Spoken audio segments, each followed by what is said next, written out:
salatu wa atamu taslim. Welcome back to Quran Journey.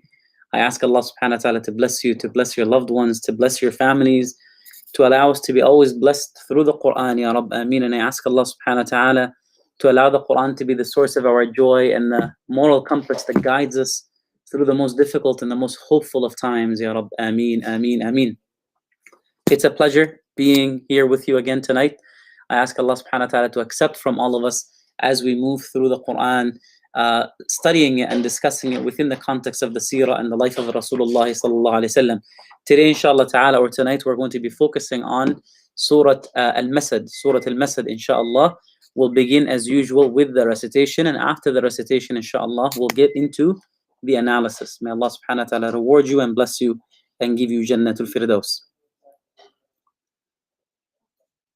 أعوذ بالله من الشيطان الرجيم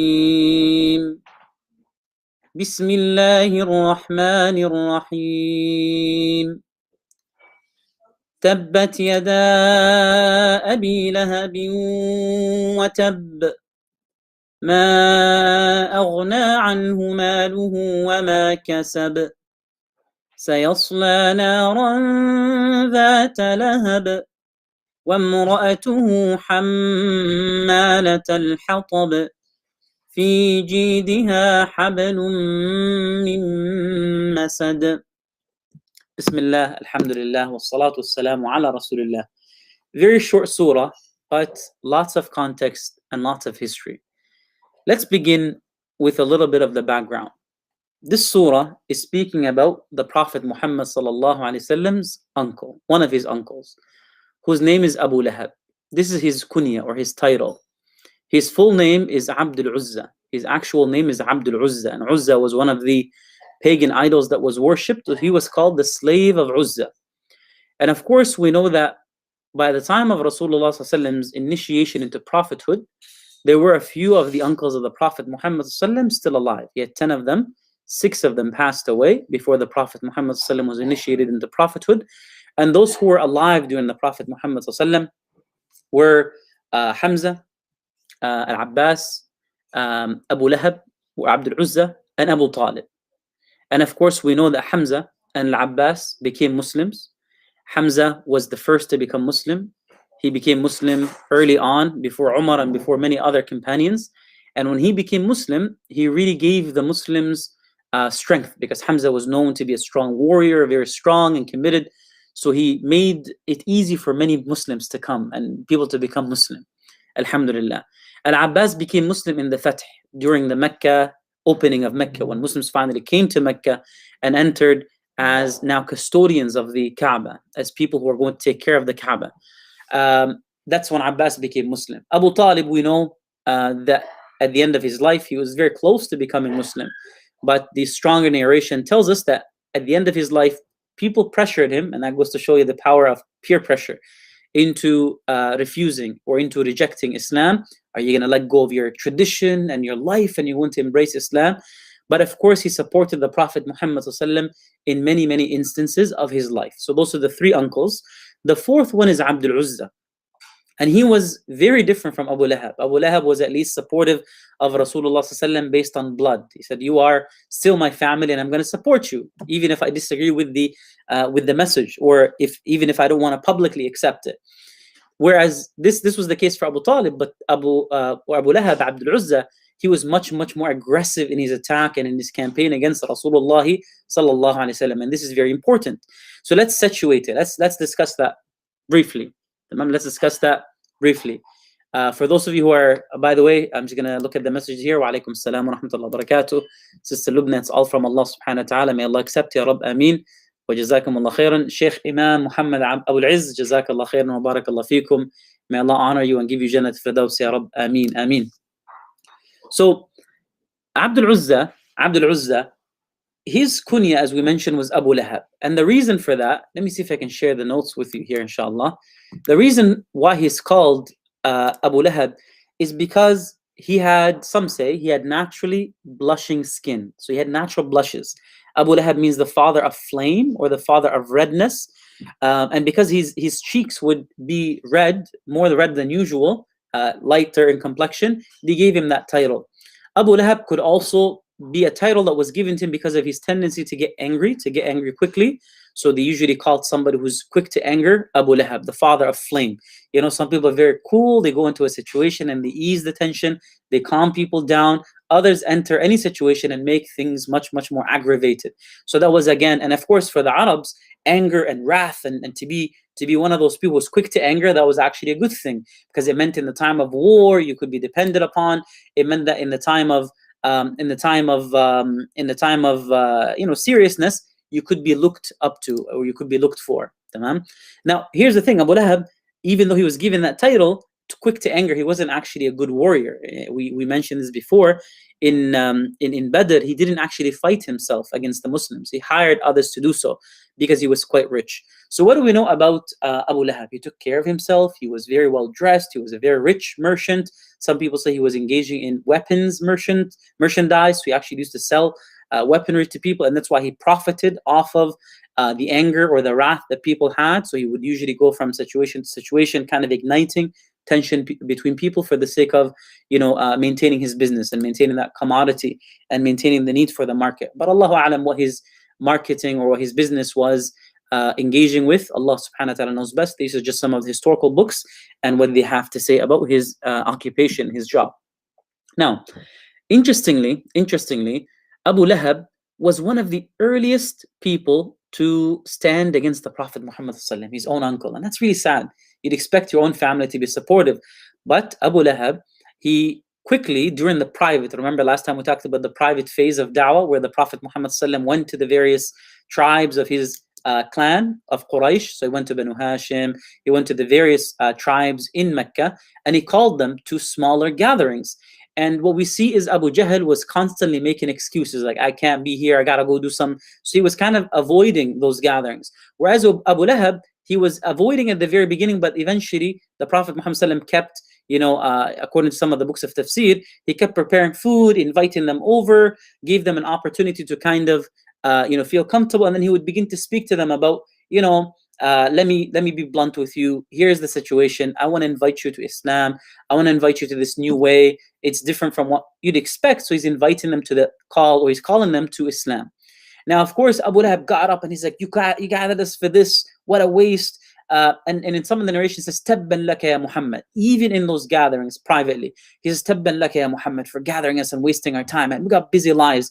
We don't have time for this nonsense. And Tabban laka, tabba, the word tab literally means may you be cursed or may you be cut off. Like when you have something that is cut off to be prevented from growing and developing, to be cut off, that is again tab. And it's very similar to the word bat. Bat means enough, to stop, to basically bring something to a halt, to halt something. Tamam. So the other narration, so some ulama say this surah was revealed early during the private phase, or the private da'wah, as the Prophet Muhammad ﷺ is calling people to Islam. Abu Lahab is the first, or among the first, to kind of advocate against the Prophet ﷺ. Others say this surah was revealed much later, during the public phase, the public da'wah phase, when the Prophet Muhammad ﷺ comes out and he calls all these different tribes, gets up on the mountain of Safa, and now he has the view behind him that they cannot see, and he tells them, if I were to tell you that there's an enemy coming to attack Mecca from behind, would you believe me? And they said, yes, we believe you.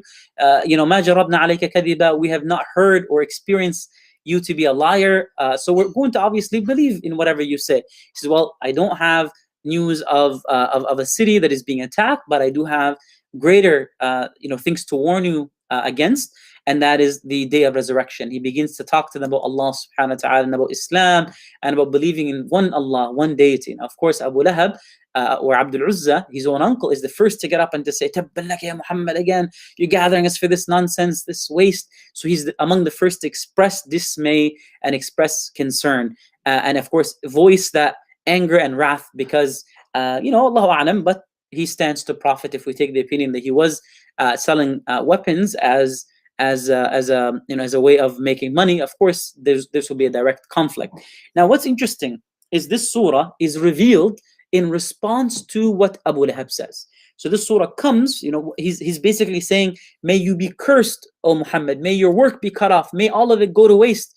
And of course, the Quran comes to respond, no, it's not your dua, O Abu Lahab, that's going to be answered against Muhammad, you actually just made dua against yourself. By cursing Rasulullah, who's the Prophet of Allah, you end up actually cursing yourself. Your work is going to be cut off. Your work is going to mount to no real benefit. So it's him making dua or invoking a curse against Rasulullah sallam that travels and comes back to actually attack him and to affect him. Now, in order for us to understand, in order for us to know, this would not be immediately after the 5 verses of Alaq. This would be, some people say that it is revealed right after Surah Al-Alaq, or some say it's revealed after Surah Al-Muddathir, but we would say after Surah Al-Alaq, Surah Al-Muddathir, and a little and Surah Al-Takwir, as we mentioned, this surah would be revealed. And this is to answer Brother Amir's question. This is to answer Brother Amir's question. Excellent. May Allah bless you all and give you Jannat al-Firdaus, Ya Rabb. Ameen. طيب. Now, in order for us to understand the situation with Abu Lahab and why the Quran is explicit in this invocation against Abu Lahab, we need to remember a few things. Abu Lahab, number one, he would go behind Rasulullah sallallahu alaihi wasallam wherever he went, and he would undo the work that Rasulullah sallallahu alaihi wasallam did. So we have a beautiful example of one of the companions who was actually young. He was actually young. And he was traveling and he came to Mecca and he saw Muhammad sallallahu alaihi wasallam and he was impressed by Rasulullah sallallahu alaihi wasallam. He liked Rasulullah sallallahu alaihi wasallam's personality and he was willing to accept Islam or to consider what this man was talking about. And then he saw this other man behind him running after him and saying, don't listen to him, don't listen to Muhammad. I am his uncle, I know better, I know him, he's just wasting your time, there's no real benefit to this. So him being a kid, the person narrating tells us, and the details are in the notes, please do read them.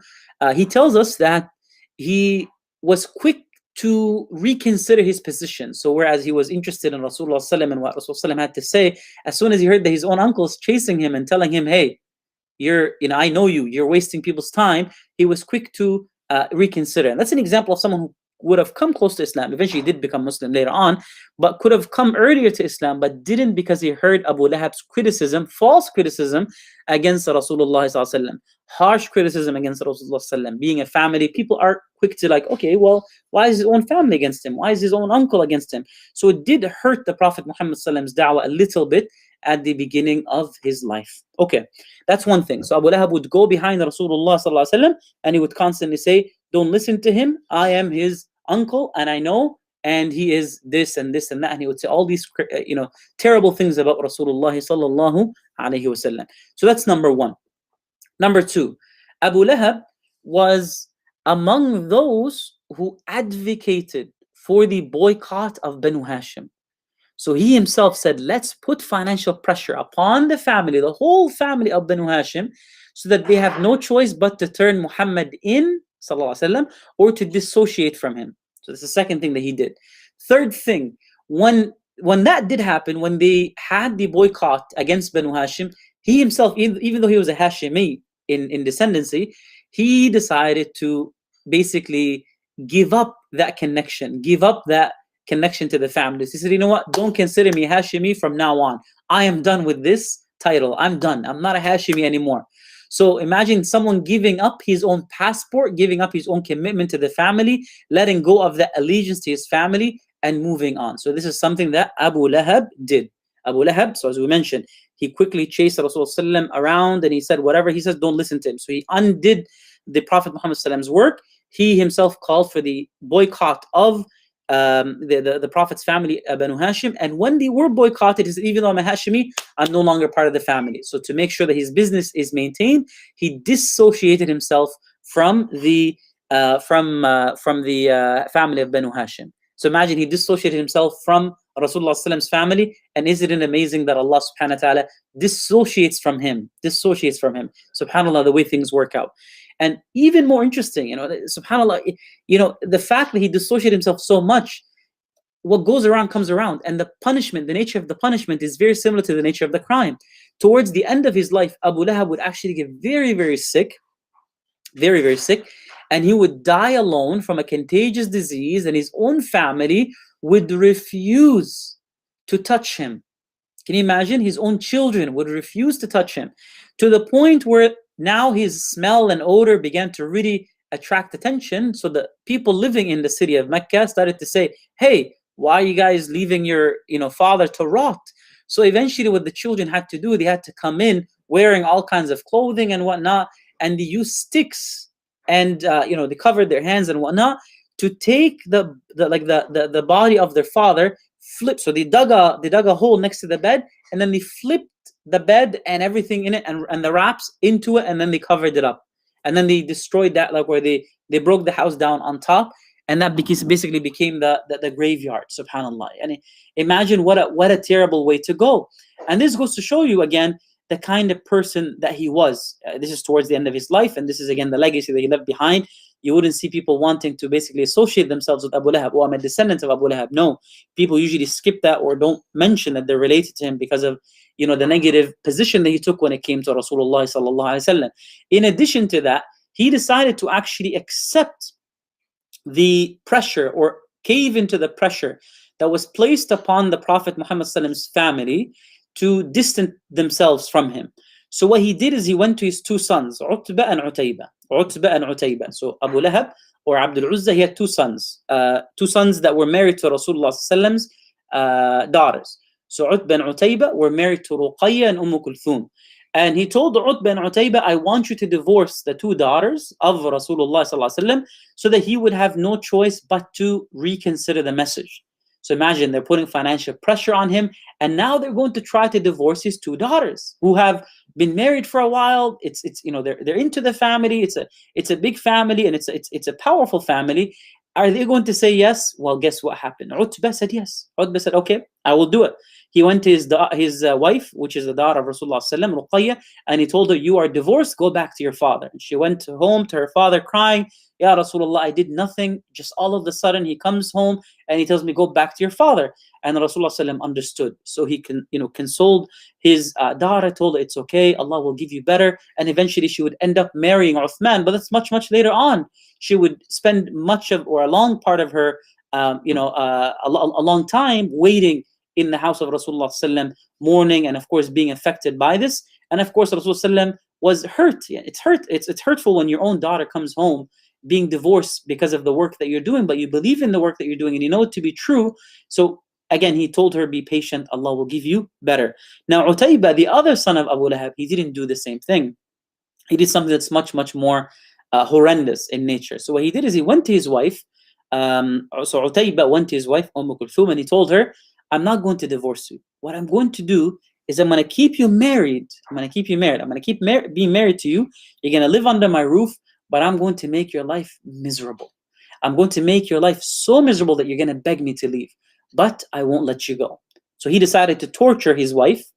And some even actually say physically, but most likely it was mental torture, because it wasn't a noble thing for a man to use his physical force against his wife for the Arabs. So you wouldn't want that reputation. But he did is, being passively aggressive, being hurtful with your words, being inconsiderate, things like that. He tried to make his wife's life as miserable as possible in the house. Eventually, she asked him, I need to go back, just let me go. And he would refuse. So news came to Rasulullah ﷺ that this was happening. So he came to Utayba and he told him, listen, if this is not working out, just let her go. Leave her. Let her come back and live with me. Divorce her. And he said, no, she's under my guardianship at this time. She's my wife. I'm not going to divorce her. She stays exactly here. And he decided to make the Prophet Muhammad's life more difficult. And he actually spat in the Prophet Muhammad's face. So imagine spitting in the Prophet Muhammad's face. And this is again such a disgusting, wild thing to do. So when this happened, what did Rasulullah do? Rasulullah gave him chance after chance after chance, but eventually, he was really hurt by Utayba's position. And we know the Prophet Muhammad to be very patient, but this is again a really hurtful place. Your own daughter, the first one, now the second one. So he's in a very tough position. So what did he do? What he did is he made dua against Utayba. He said, Sallallahu alayka kalban min kilabihi. You are, and this is what the historical books say. So he said to him, you're acting like, what we can understand from that, you're acting so wildly with me. You're being so, uncivilized with me. And just as you are wild with me, I ask Allah, I'm not going to stoop to your level, but I ask Allah subhanahu wa ta'ala to send down your path someone or something that will be as wild with you. as wild with you, that will put you in your place, that will humiliate you as you are doing this to me. Now, Rasulullah, it wasn't his habit to make dua against people, but you can imagine he was human at the end of the day, and this was a very hurtful moment in his life. Now, when this happened, Utaybah, just a while passes, and Utaybah was on a journey with his father, Abu Lahab. And they were making small talk, and Utaybah told his father, you know what? I did this to the Prophet Muhammad. He's kind of boasting. I made him suffer so much. You should have seen his face. I pushed him to the point where he made dua against me. He's like, may God send some of his beasts against you, or something like that. But Abu Lahab, he's wiser. He's more old. He's got more seniority. So he tells his son, I am worried about the Prophet's invocation. I'm worried about the Prophet's prayer, because, or he didn't say the prayer, he said, I'm worried about Muhammad's invocation. Why? Because they still knew him to be a good man, and they knew that, fine, I disagree with his message, but he's still a good man. And if you push him to that level, he makes the invocation against you. Be careful. So imagine his own father is saying, be careful. Look at that, subhanAllah. It's, if you know him to be a good man, and if you know his dua or his invocation to have some form of weight, why would you refuse to consider the message? Why would you let your ego and arrogance get in the way? Subhanallah. Now, in addition to that, Abu Lahab told his son Utaybah, if you are going to come with us, what I want you to do is I want you to stay in the middle of the camp. So he set him up in the middle of the camp when they're sleeping at night. He set Utaybah in the middle of the camp, surrounded his tent with the other people's tents, then surrounded that with the camels. So this was done basically to make sure that he's going to be protected against any potential implication of the invocation of the Prophet Muhammad sallallahu alaihi wasallam. Eventually what happens, one of the beasts jumps across the camels, across the tents, like a wild desert lion, jumps across all of that, comes straight into the tent of Utaybah, and things definitely go south for him, and he dies. That is how he comes to, or he meets his fate. And this is again, a terrible thing to happen to somebody, but it's again what happens when somebody is of that arrogance and somebody of that oppressive and unjust attitude. Allah subhanahu wa ta'ala has a way of humbling and humiliating those who are oppressive and unjust. And Allah subhanahu wa ta'ala reminds us in the Quran, Inna Allah yudafi'u 'anil ladhina amanu. Allah subhanahu wa ta'ala comes to the aid and the defense of those who are truly genuinely believing, and who's more of a believer than Rasulullah sallallahu alaihi wasallam and his family. Now, of course, by this, Kulthum is now no longer under the marriage of Utaybah, so she's free to go back to her family. She's free to go back to the home. And this is again the context behind which Surat al Masad is revealed. It's revealed in response to this, inhospitable and really ruthless attitude that the family of Abu Lahab had. Now, he was not the only person. He was constantly being fueled by his wife. His wife would tell him, oh, you're going to let him get away with that. So she would actually go around and say terrible things about Rasulullah sallallahu alaihi wasallam. Untrue, of course. She would make up all kinds of accusations, push people. And of course, her name was Jamil. She was given a share of beauty, and she used her own physical appeal to kind of get people to reconsider or to stay away from Islam. And she would use her connection with the family to get people to stay away from Islam and stay away from Muhammad sallallahu alaihi wasallam by coming up with rumors and by saying things that are untrue.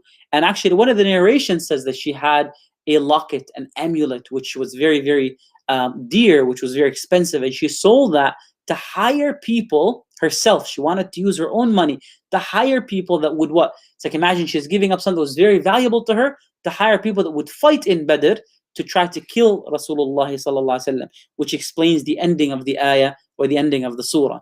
Tamam? Now, in addition to all of that, we have stories that tell us that they would actually put some thorns in the Prophet Muhammad sallallahu alaihi wasallam's path.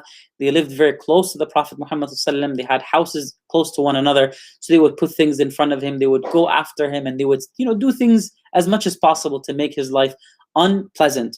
And not only that, of course, as we mentioned with Abu Lahab, they paid and hired people to try to hurt Rasulullah sallallahu alaihi wasallam as much as possible. So, in context of all of that, this surah, Surat al Masad, is revealed. Surat al Masad is revealed. Let's look at the questions or the comments, and then we'll continue, inshallah. Did these strong verses against Abu Lahab distract anyone away, thinking, how come any religion or a prophet be hard this way? Good question. And here we say, I think this was still mercy of our beloved Prophet Muhammad ﷺ to say such thing, so the person learns his lesson before death. Excellent. Jazakumullah khairan. May Allah bless you and your family and give you the best in dunya and akhirah. Jazakumullah khairan, akhi. Keep us in your dua. Ameen ya Rab. Ameen. Excellent. Yeah. So this is a good question. You know, Surat al Masad is one of those surahs that has guided so many people to Islam and along the journey of Islam, and it's one that actually got some people to, you know, ask doubtful questions. You have people who will say, look, if Abu Lahab, all he had to do to prove Rasulullah wrong would have been like, okay, look, I am Muslim. But he didn't do that. And he persisted, and he was wrong, and he was hurtful, and he continued to be aggressive. So this surah actually is considered to be a miracle that Allah subhanahu wa ta'ala called it from the very beginning, that there's no way that Abu Lahab would become Muslim. There's no way that his wife would become Muslim. And they would continue to hold on to the aggression and the ruthlessness in Rasulullah in being opponents of Rasulullah. So from the very beginning, the Quran actually called it. So it's a miracle for many people. And there's actually a reason for their iman to increase. Did anybody take a staunch or a negative position? Of course, you can imagine that Abu Lahab did. But he was very aggressive. Like, so what? Whatever. This is the least that he can do. That's it. I'm expecting more. So his aggression didn't kind of, you know, fade, nor was it impacted by this. And of course, people expected Abu Lahab. Abu Lahab was an aggressive and a kind of like a bold. He was a coward in many ways, but he was aggressive in his speech and aggressive in his actions. So we can imagine that people didn't really take much of offense to see him acting this way, especially because they saw him, you know, doing things that would be considered otherwise unethical and even not Arab-like. You know, for him to give up his own family, give up his own passport, turn against his own family, dissociate himself. Go against your own, it wasn't considered to be tribal. So they looked at him like a coward, you know. So even some people that would support him otherwise didn't really have much loyalty towards him. You can see his own children even turned against him at the end of their lives. Hopefully that answers your question. Do we have the notes for the surah? If you're on, can I ask some of the students who have access to the notes to please share the link? And if not, I will do my best, inshallah, to send you the notes immediately after class, or actually have them here so I can copy the link, inshallah, and share it to you, inshallah. Jazakumullah khair. Excellent. May Allah bless you and give you Jannat Firdaus. Perfect. Now let's look at the surah together. Allah subhanahu wa ta'ala says, Tabbat yada Abi Lahabin wa tab. And tab literally means may be cut off. So imagine Abu Lahab is making this invocation against Rasulullah, but the response from the Quran comes, no, it's your actions and your intentions and your desires and your own wishful thinking and your own terrible attitude. All of that will amount to nothing. All of that will be cut off. So all of your work and all of your efforts, all of it will be cut off. The efforts that you do with your hand, and the hand here, it's a piece, but it represents the whole. So everything, all of your efforts to try to limit and debilitate the Prophet Muhammad ﷺ and hurt him, and all of that will actually come back to hurt you. You will be the one that will be cut off. Watab, and indeed he was cut off. And isn't it amazing? He was cut off from his own family. He himself cut himself off from his own family, and his own family dissociated from him at the end of his life, as we mentioned with his sons. So tabbat yada Abi Lahabin wa tab. Ma aghna anhu maluhu wa ma kasab. His children will be of no benefit to him. They will not suffice him. Aghna. They will, you know, sometimes people, you know, what he used to do when they told him, what if Muhammad is real? What if what he's saying is true? He said, you know, I have children, they're so loyal to me, I can just go to Allah, God, and I can say, here, take one of my sons and give me my freedom. So my son will serve my sentence for me. That's his thinking. So imagine he was thinking, I can get away with this in the akhirah because I have such loyal children that they will actually just go and take one for me. They will go to Jahannam on my behalf. what a terrible thing to do, yani what a terrible thought to have.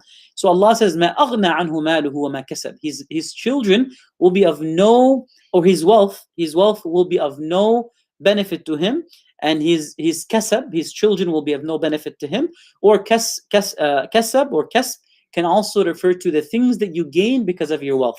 So you have your wealth that brings you social economic advantage, it brings you a sense of respect, it brings you capital, privilege. All of that will be of no benefit to him. So his privilege, his children, his wealth will be of no benefit. And you keep hearing the Quran saying that, because a lot of the Arabs and people nowadays still think this way. I have children, I have wealth, I have privilege, that will help me. You know, it doesn't work with Allah subhanahu wa ta'ala. Your material wealth will not benefit you with Allah. It's about you come to Allah subhanahu wa ta'ala with internally, the state of your heart, the state of your iman. So ما أغنى عنه ماله وما كسب سيصلى نارا ذات لهب. He will be exposed. صلى يصلى صلي, right? صلى يصلى. So continuously, he will be exposed continuously to نارا ذات لهب, a flame that is intense. A flame that is intense. ذات لهب, which is you know, what a terrible thing to say, and what a terrible punishment for somebody that was disgusting in his attitude and his manner to Rasulullah sallallahu alaihi wasallam. And perhaps one of the things that we take from this, yes, exactly, this is a good point. It's amazing how Allah subhanahu wa ta'ala tells us in the Quran that money and children are a test from Allah subhanahu wa ta'ala, and Abu Lahab examples show that. Exactly, you know, sometimes we take for granted and we begin to hide our true, like what's within us, our call to Allah subhanahu wa ta'ala, and we seek comfort in the pleasures of money and wealth, and we think that that's gonna suffice, that's gonna help us in somehow. But no, none of that is going to be of any help. سيصلى نارا ذات لهب وامرأته حمالة الحطب, and his wife will be carrying the wood to basically fuel the fire. And this is such a terrible imagery I need to think about, but it goes to show again, from the very beginning the Quran was very direct in defending Rasulullah sallallahu alaihi wasallam, very direct in putting people at their places, in limiting attacks against Rasulullah sallallahu alaihi wasallam. And again, you know, bring it on. It's a very direct challenge from the Quran, from Allah subhanahu wa ta'ala, on behalf of Rasulullah sallallahu alaihi wasallam. You know, if someone is in a position of weakness, if somebody's having self-doubt, they wouldn't say that. Definitely not against their own uncle. But it goes to show you from the very beginning, the Quran is explicit in standing against injustice. No, you know, you'd expect, okay, maybe go after somebody who's further, maybe go after someone who's less powerful. No, but Rasulullah goes, well, he doesn't. The Quran itself goes against that who's most vocal, even if it's the Prophet Muhammad's uncle. So this is actually considered to be miraculous in many ways. It goes to show you the power that Rasulullah is not coming up with this by himself. He has no choice but to convey the message from the Quran, and the Quran comes to defend Rasulullah sallallahu alaihi wasallam. So why is his wife then carrying the fuel, the wood which would fuel the fire? Because in the dunya she continued to add, or in this world she continued to put pressure on her husband. She continued to put pressure on her husband to basically step in and to do bad things. So she would always say, "Come on, are you not man enough? Step up! You're gonna let him say that? So she was always fueling and catalyzing, and kind of adding wood to the fire, as they say. So again, the nature of the punishment is very similar to the nature of the crime. That's what she did in the dunya, and that's her punishment in the akhirah, to carry the fuel to her husband, right? Will be carrying the wood to fuel the fire, as in hellfire, or the one who carries the wood to the Prophet Muhammad's doorsteps?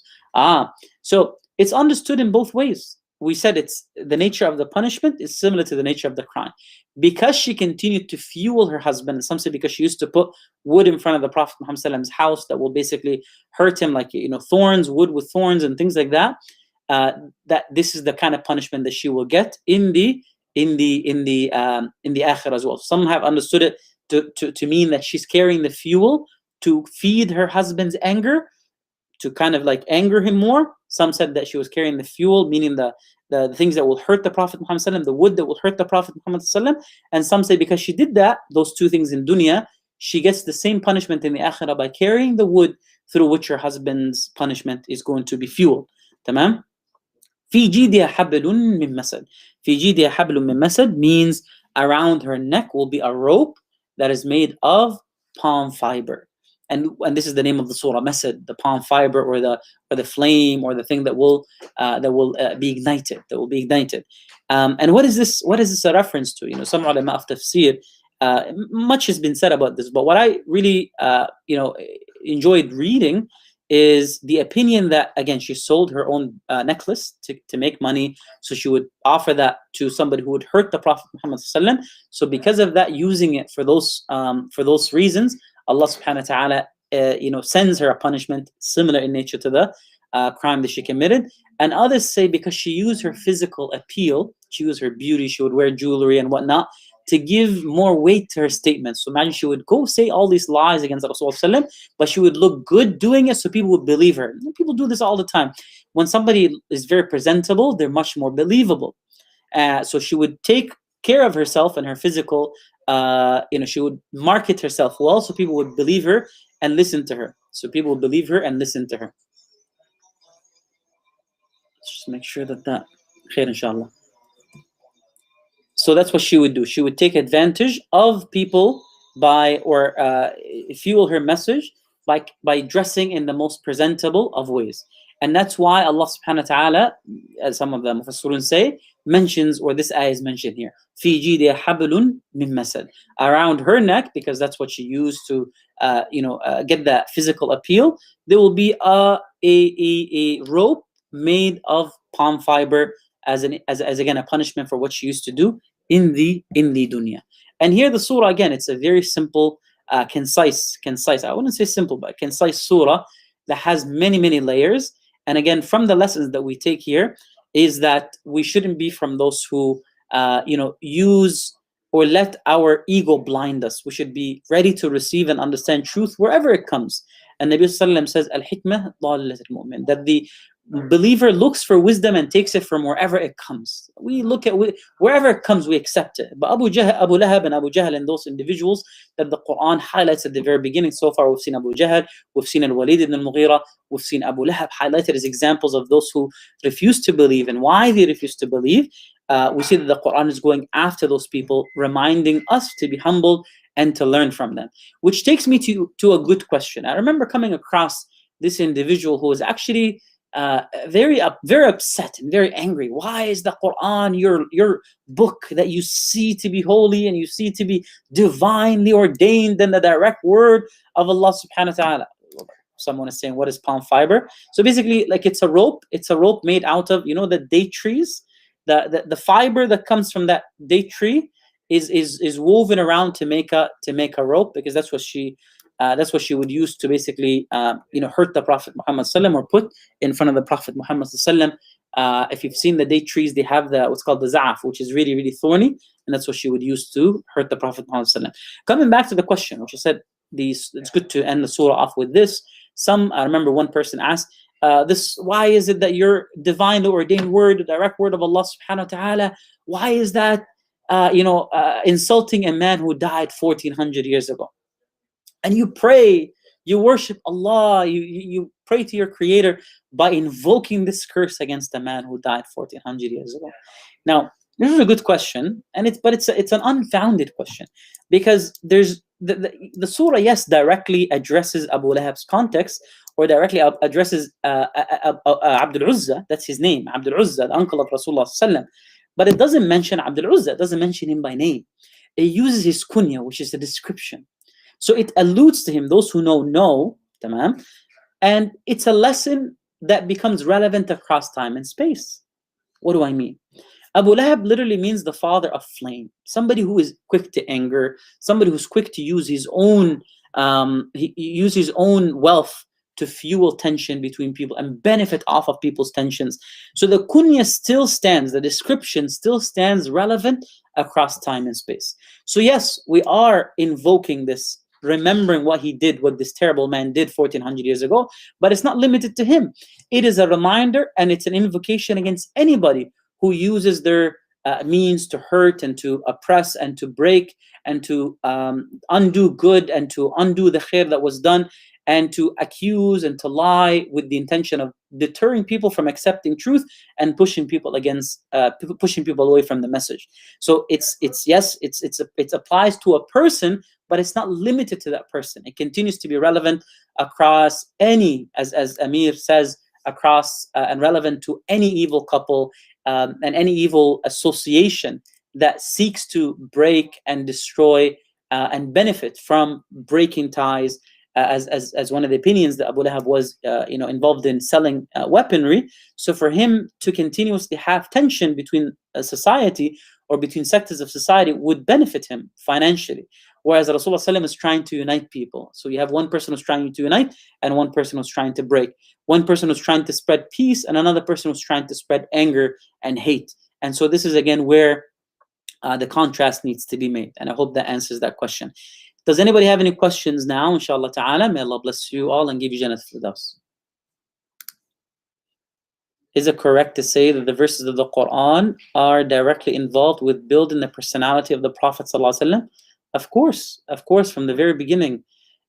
He's described to be, I think it was Sheikh bin Baz, I believe, who described him, كان قرآن يمشي. The Nabi ﷺ was a walking Quran. So of course, much of the Prophet Muhammad's personality is kind of already set before the Quran comes in, but the Quran comes to refine and to groom, to take the honesty and to exponentially grow it. As Aisha said, the Nabi was the most generous of people, and he was the most generous in Ramadan when he would meet Jibreel to study the Quran. So the Quran came to enhance many of the Prophet Muhammad's personality and to give him confidence and to give him strength to do things that otherwise he would never have been able to do by himself. It comes to give him that support, that reinforcement, and that strength. May Allah bless you all and give you Jannah. Any other questions? How did Abu Lahab's wife die, Jamil? Sheikh, do you know how Jamil passed away? No, I'm not sure either. Actually, that's a good question. Maybe inshallah we'll discuss it in the Telegram inshallah group, or one of the people can look it up inshallah. Jazakumullah khair.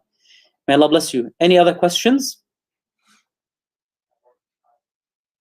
طيب. سبحانك اللهم وبحمدك نشهد أن لا إله إلا أنت نستغفرك ونتوب إليك. May Allah bless you for tuning in. Please keep us in your dua. جزاكم الله خير الجزاء والسلام عليكم ورحمة الله وبركاته.